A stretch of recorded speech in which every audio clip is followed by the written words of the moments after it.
inner work. I saw that example, but I also saw my dad, ex-military, construction worker. He could put his finger on my chest and it would hurt. That's how hard and callous his hands were.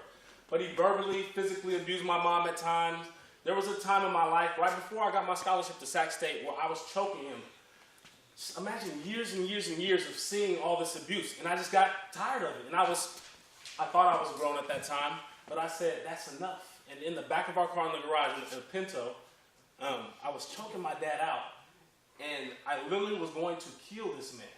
I hated him. I used to tell him, I hate you. If you die, I won't cry. And I believed it at that time. And my brother just came home right at the point before all the life went out of him, and they pulled me off of him. And I can say to this day, me and my dad have the closest relationship now. God plucked him out of where he was at. He leads Bible studies now in Arizona. But as I was thinking about this title, I was talking to my brother from principles to principle. Everything I do is based on principles. And they happen to be biblical principles because they don't change. We change, but they don't change. So you have to be willing in life to live in principles, but you go from being a student to at some point you become the teacher. And then where my brother's at, you become the principal. So my brother was just like my dad at Sac State, right? The youngsters say, turn it up. That's what he was doing. He was sleeping with a lot of girls, getting drunk, getting high. And the Lord found us to invite him to church. Man, you got to come to church. Get out of my face. Get out of my face. You got to just come with me. He came one time, and the rest is history. He's a vice principal, about to be the principal of the school next year, has 3 beautiful children. It's just amazing to see what happened in his life when we go from principles to principle.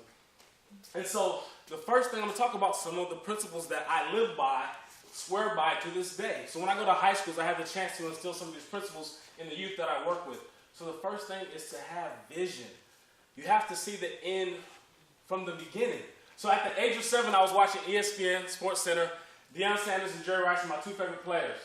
And I pointed to the screen. This is the truth. I remember like it was yesterday. I pointed to the screen and said, I'm going to play for the San Francisco 49ers. And so I had 3 dreams in total. The first one was to play for the Niners. The second one was to have a highlight on ESPN on the top 10 countdown. And the third one was to buy my mama home because we came from nothing. We came from absolutely nothing. I remember riding the Pinto, and it would backfire all the time. And I would kind of go like this, and my friends couldn't see me, even though they knew it was our car. Right? But we came from nothing, so I said it would be so amazing to do this for my mom. I wasn't thinking about my dad at the time, to do this for my mom. And so that was my dream at the age of 7. I had to endure. At one point, I wanted to quit football because I had a coach who used to cuss us out. I ended up going to Sacramento State, but before that, I was forced to go to Sacramento State. I was the number 2 rated receiver in the entire Bay Area. I was going to go to Oklahoma. Hawaii sounded good because it was Hawaii. Right. Fresno State, or potentially Oregon. But I got hurt my last game in high school. Right before we were going to play De La Salle, who beats everybody. Oh. And every single school said, we don't want you anymore, son. You're already not that big. You're not that fast. But now you're hurt. We don't want you. And so Leo was talking about having mentors in my life. And there was a 20-minute conversation that happened from a guy named Roy Williams who played safety for the Cowboys, was taken 8th overall draft pick. They actually have a horse collar rule based on what he did. And I was crying on the steps of my high school. And it was a 20-minute conversation, but all I can remember is one thing he said. That's why mentorship is so important. It was a nugget that I live by to this day. He said, hey, man, if you can play, it will find you. Go to a school that's going to take a chance on you. Stay humble, stay low, ball out, put God first. He'll take care of the rest. I said, you know what? I can do that. So I'm here in Sacramento. Came out to Sacramento, not knowing anything about Sacramento. Hour and a half away. Didn't even know they had a football program out here. Had to humble myself because I wanted to play big-time D1 ball. And I came out here for 5 years. Actually, I redshirted for 5 years. I just stayed humble. I never talked mess. At the time, I applied a biblical principle that I didn't even know I was applying at the time after Section 33. And before you know it, I'm doing what's called a pro day. And so a pro day is when every NFL team that's interested in you, they send their scouts out if they like you enough. And so there were 6 teams there. For whatever reason, the Raiders didn't come. But the 49ers, the Eagles, the Bills, the Patriots, a couple other teams are there. And the very first test they have you do is 225 pounds on the bench press, which we just say 2 plates. That's a lot of weight. And so for a receiver, they say if you can do that 6 times, that's impressive. That's good. But I realized, me being small, about 190 pounds at the time, 5'11", with my cleats on and my helmet on, I said, I'm going to have to show them that I'm serious about this. I didn't go to a big-time school. I'm going to have to show them something. So I worked hard. I worked hard for years to get to that point. Because what were my 3 dreams? To play in the NFL for the 49ers, to have a Highland Sports Center, and to buy my mama a house. And there was nothing that was going to stop me from accomplishing those goals. So my last name is Amey. I'm first. I sit down, take it off. I said, I'm not even going to let them take it off from me. I'm not going to, no help. I don't need any help. So looking at me. And something you have to understand about NFL scouts. It's scary. Imagine being at your job in your cubicle, whatever you do. Imagine George right now, someone's next to you. They're not, no facial expressions. They just have a clipboard and just looking at you. Right.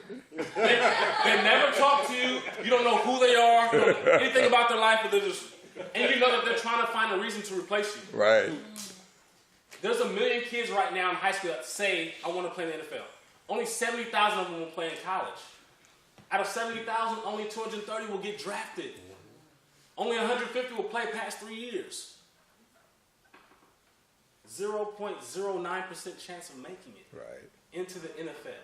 Right next door. You're taking a step into being impossible to make it. So I take it off. I'm doing it. Usually when I ask kids, I say, how many? They say 2. I say, you're disrespecting me. 15, 16, 17, 18, 19, 20, and I re-rack it. Now these same scouts that go like this, I see them. I saw it. Right? That's a positive reaction. Right. And so I went through the rest of that process. I got invited to a Bay Area workout where the top 72 players, either from the Bay or played at a school like Cal or Stanford that's in the Bay, got invited. I ended up being the only guy that was invited into camp. Amen. And so I entered the NFL draft. I'm told I'm going to get drafted in the 3rd through the 5th round.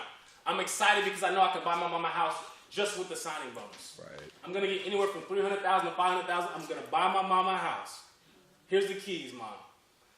First down Saturdays, 1st through the 3rd rounds, I don't get picked up. Man, I see guys that I know I'm better than. Right. Life lesson. Life's not fair. Neither is favor. So the second day is on a Sunday. I'm sitting there watching the TV. I get tired of watching this screen. I said, I'm going to go to church. Put my phone in my back pocket on vibrate. Right.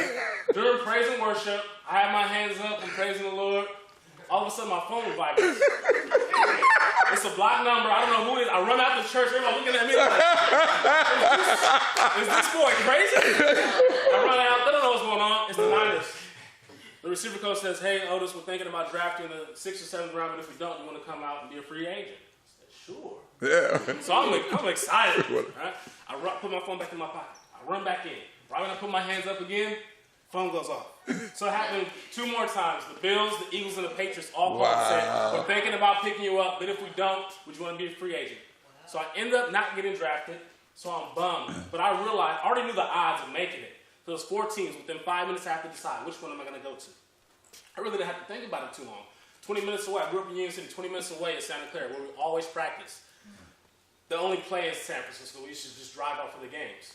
And so I said, man, I'm going to go to San Francisco and play. So my first time in the locker room, it's Alex Smith's first year. He's the #1 overall draft pick. I see Bryant Young. Dudes I watched play on TV. I'm in the locker room with him like, this is wild. The head coach, Mike Nolan's first year, comes to me when I first walked through the door and says, son, you're probably not going to make the team. But we're going to give you a chance. This is like a 2-minute conversation. What do you think the only thing I heard was? We're going to give you a chance. Right. So I come in. We have these lockers. They're not even real lockers. They're like something they made from Home Depot. They're a big black crate. My name has duct tape on it, and they sharpen my name. But I'm seeing like everybody else's locker, mahogany, all kind of Nike cleats and gloves. And one thing that I learned in life is I use every single thing as motivation. I said, I'm going to take somebody's locker. Because you have to realize there's 11 guys. There's 11 receivers. 5 make it. 5 make it, 3 of the starters. There's 8 guys fighting for 2 positions. They didn't even give me a position. There's X position, Z position. I'm on the bottom. They didn't even have enough respect to give me a position. And so I would go out into camp and just grind. And at that time, I literally would read the Bible first every night. We were up 5:30, go to sleep at midnight, every single day throughout camp. Double days. I would get in for 2 practices in 100 plays. So I said, I have to make myself be known again. And there's a guy named Keith Lewis that played at Valley High at the time that was on the team with me.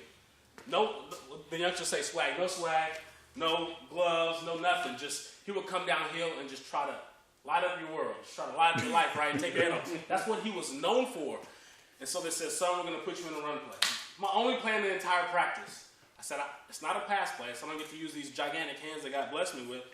But I have to make my presence felt right now, or I'm probably going to get cut. And so they do a toss left to Kevin Barlow.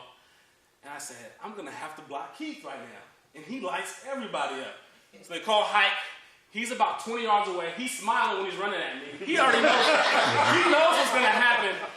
2 yards away, all of a sudden, I get up under him, and I lift. I'm not going to lie, I closed my eyes for a second. But when I open up my eyes, I see him flying backwards. Yeah, like got Matrix, it. flying backwards. Got it. I'm over him. I don't even know what I said. I'm like, yeah. That night, we're in a meeting like this.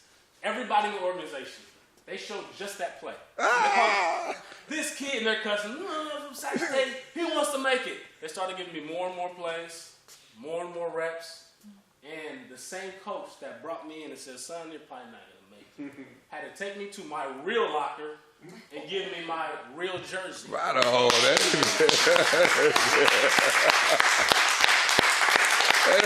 So one of the principles that I live by, well, in terms of vision, is you have to see things where you want them to be, right now, where you're currently at. And one of the things I live by, which is biblical, but even businessmen do it. I post it in my car. I post it right outside my office. So I see there's like 3 different places. My garage, before I walk in, I see everything that I want to do. My 5 big dreams that I'm trying to accomplish. And I see it. I say it. Morning, lunchtime, before I go to bed. I pray on it. Reading this book, awesome book right now called Draw a Circle. So you have to speak it. You have to be it right now. Everything that I wanted to be, I was already a 49er when I was 7 years old. We would play smear the queer, tackle football, all these different things. I just didn't have the uniform yet. I already lived it. I already was playing football. I would play basketball and do 3, 2, 1, and then I would miss it, and then I would make up a different. I got fouled. And I would do it over and over again until I win. I always had that mindset. It's not over until I win. I would keep on practicing, keep on hustling, keep on grinding. And that's what separated me, because I was never the biggest, never the fastest, never the strongest. And there's only one time I feel in your life that you have to think very rationally, because I operate completely by faith. What I do right now, I left my job on August 31st with the comforts. I had the guaranteed benefits. I had the nice package. I had a nice salary working for a staffing company as an account executive. I left on August 31st because I felt like I was dying at my job. I literally felt it, and I said, God, there has to be something else. I know what my purpose is. So I left my job on August 31st when my wife's on maternity leave. Woo! And I wrote out a 2-page paper. This is exactly what I want to do in my life. Work with kids, speak with kids, mentor you, build them up, go from campus to campus.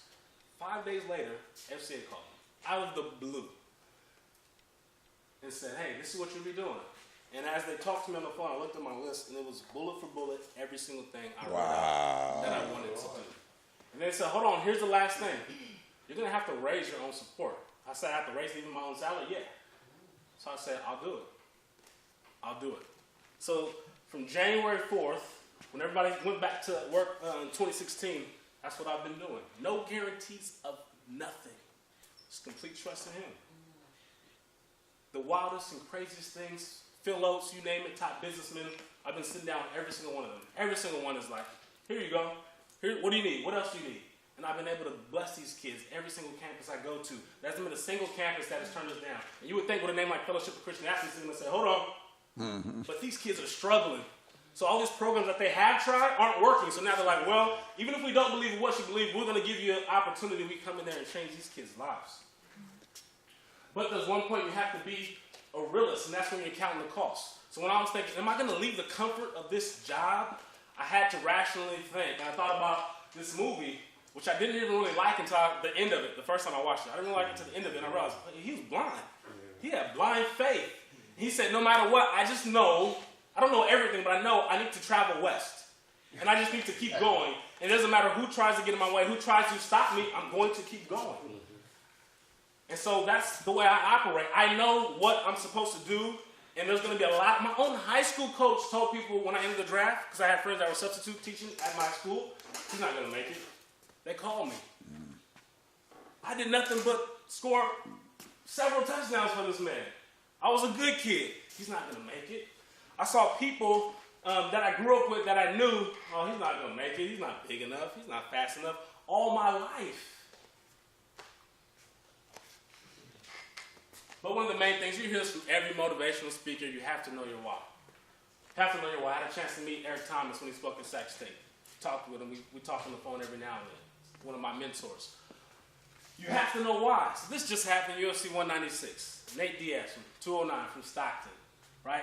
His story is he used to do jiu-jitsu. The only reason he would go to the gym is because they didn't have any food and they would give him free food after the workouts. That's how he started. And if you know the guy that he beat, Conor McGregor, is the most arrogant person I've ever seen in my life. Talk bad about him, how he's going to whoop him and do all these things. Choke that man out. Choke that man out. But look what he's willing to go through for the victory.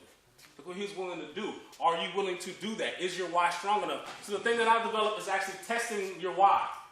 And so I have a why, but testing it. So every morning when I would wake up and I thought about my mom, I thought about everything she went through.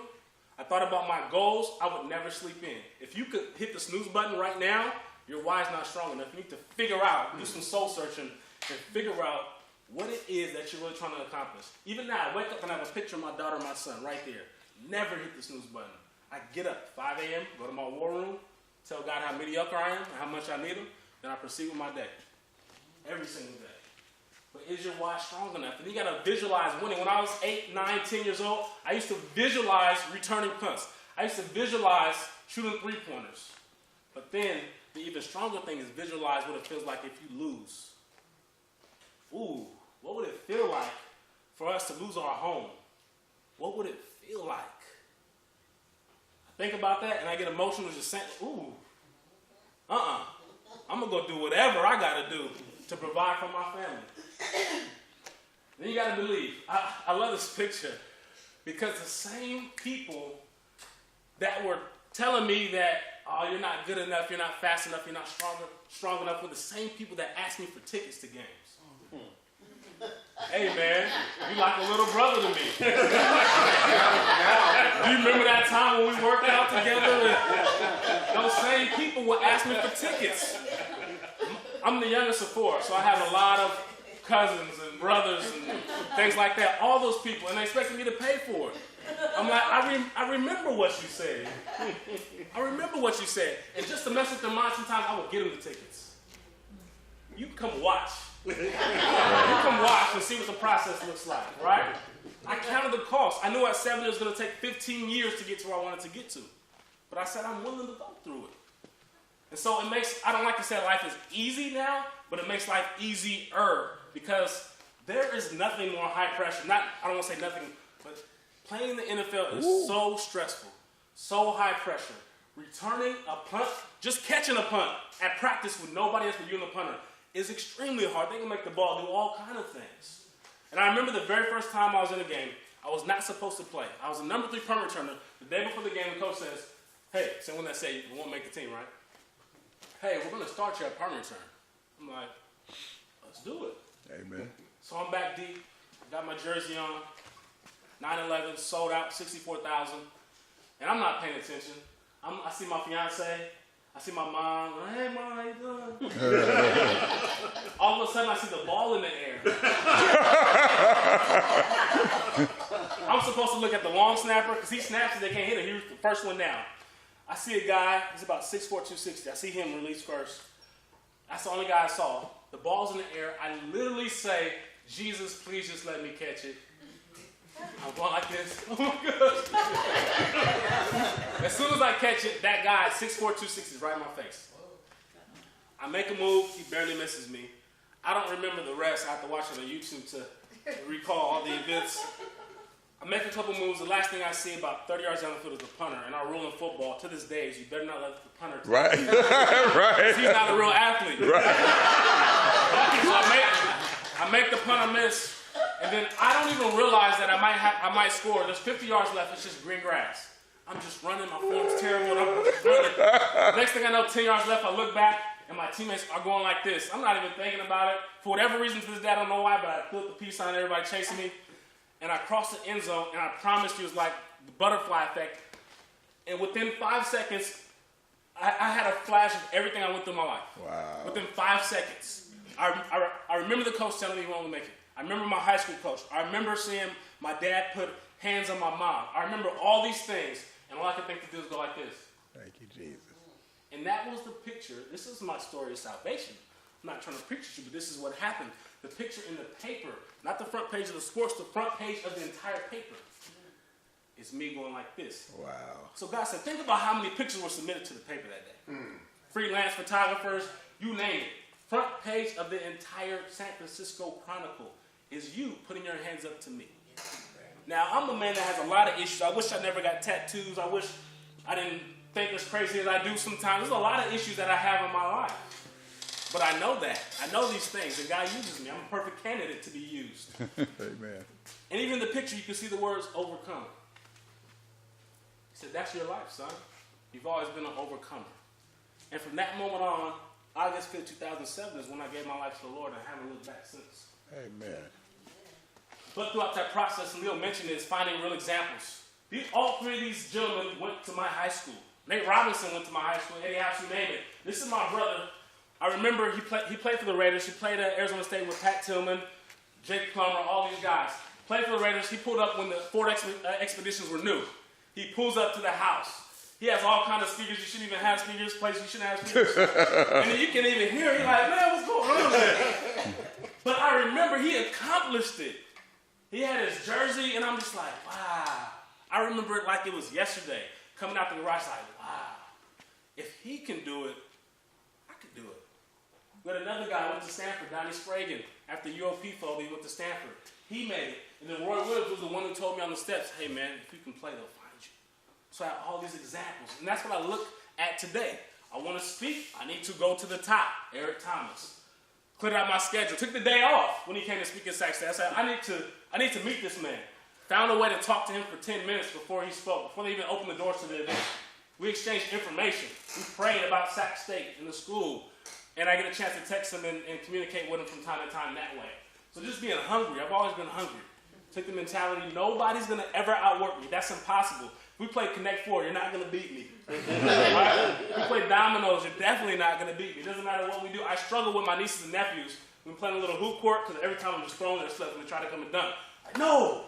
And then I have to remind myself, they're kids. That's what I do with too. But the last thing is living by some foundational truths. So in order to go from principle to principle, being in charge, you have to be willing to start. And I have so many, but my main thing is putting God first. Because he promises, if you put me first, I'll take care of the rest. So what does that look like practically? As soon as I wake up, thank you, fall on my knees, pray, go to my war room, get in my word while I'm drinking my coffee, not coffee, but drinking some tea in the morning. So I put him first. The next thing, I put the picture of the Hunger Games, is understanding that the odds are forever in my favor. It does not matter what happens, what it looks like. I may perceive it as being negative event at that time, but it's just preparing me for something greater. I don't even know how I got the job in the staffing company. The first 2 qualifications I did not have, but it was preparing me to be with FCA. I said, wow, this is awesome. I got a chance to reflect and think about that. Like, you were preparing me, you were equipping me. I didn't like it. I actually hated it, but I was up for a promotion for regional vice president at that job when I left. Because a principle is you have to be excellent wherever you're currently at. You have to be faithful over where you're at with the little in order to get more later. And then the last thing is just be willing to suffer. Right? There's that quote that Muhammad Ali says, suffer now and live the rest of your life as a champion. Right, so no matter what I go through, I'm willing to go through the pain. I don't live by my emotions. I don't want to wake up at 5 and pray with one of the guys that I know at 5:30 and pray with another one at 5:45. I don't want to do that every day, but I don't live by my feelings. There's nothing positive comes from me operating in my feelings. I have to live by principles and stand on those things because they're true. And then the last thing I have for you guys is, in order to have success, you need to be willing to suck first. I train kids that get mad because they can't do the ladders. I used to do the ladders. I couldn't do all this in the beginning. And one kid quit. He goes in the corner. He's just mad. I'm like, you have to be willing to be terrible first. Otherwise, you can never get over that hump to be good. I've been through it, so I can tell you this. And they'll listen because of where I've been. But my wife is a physical therapist. She works at a skilled nursing facility. And so she comes home at least once a week, somebody dies. Oh, my patient died. I'm like, I could not. You were designed to, I could not do that job. But I asked her, what are they asking for on their deathbed? She usually says 3 things. They want God in their life. They want more time. And they want their family. So I say, you know what, babe? Those are the 3 most important things in life. God, number 1. Family, number 2. And then making sure you have that margin in your time, and use your time to the best of your ability. Maximize your time. So I wake up early so I can spend more time, one-on-one time with my son, one-on-one time with my daughter. Right? She absolutely loves it. And we do those things because at the end of the day, these are the people that I need to train, I need to equip, that I need to spend time with, because they're the most important people in my life. And so my message to you guys is just to live by principles. They're true. They will never steer you wrong. And just be willing to be terrible at something. I don't claim to, I'm not a Toastmaster. I probably said or all these other things, but I will continue to work on it. I will continue to get better and strive, and that's the only way I know. Be willing to be terrible before you know it, and look back and be like, wow, I can't believe I used to. Wow, look where I'm at now. Amen.